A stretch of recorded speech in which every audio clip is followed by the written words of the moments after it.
So I was watching Jerry's excellent video the other day in which he mentions that the sun appears to move in the Earth's sky at a constant rate of 15 degrees per hour.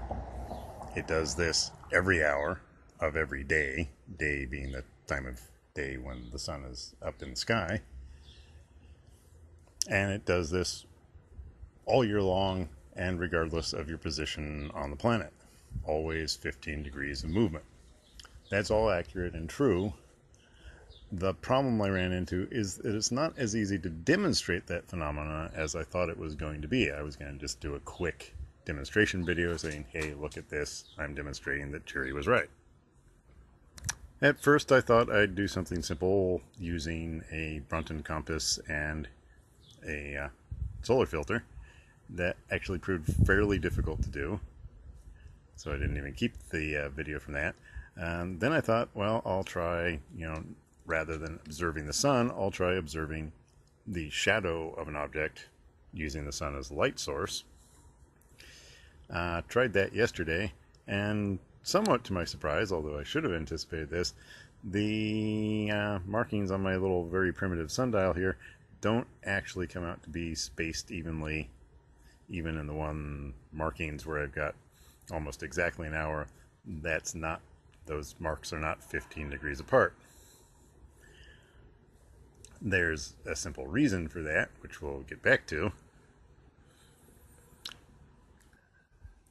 I thought about going high tech and breaking out my telescope here and having it polar aligned, tracking the sun, using the dials that are on the telescope to demonstrate that it really is tracking 15 degrees per hour.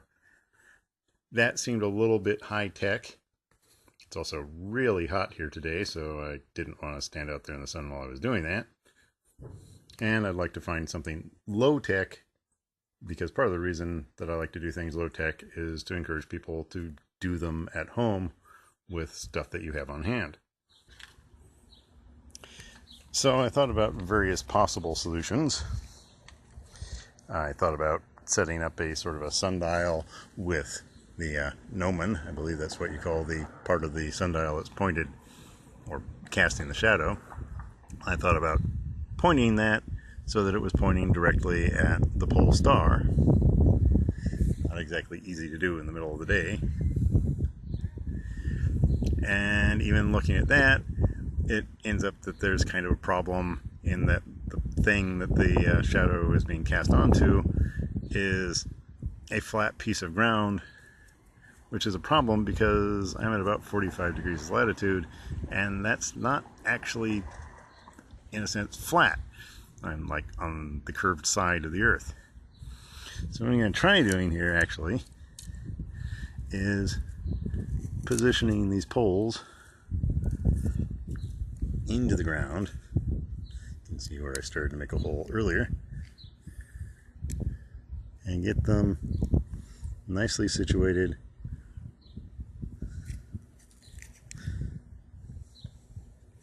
so that it casts little or no shadow.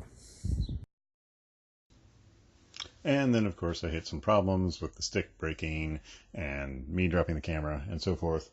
The point is that I'm looking for a simple method to demonstrate that the sun really does move 15 degrees per hour through the sky.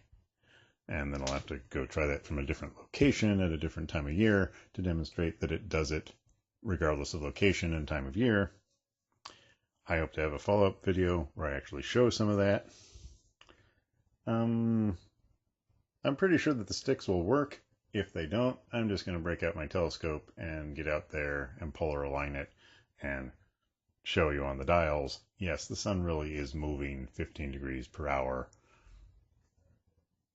to a fairly high degree of accuracy. At any rate, stay tuned. We'll either have more sticks or we'll have my telescope. See you in the next video.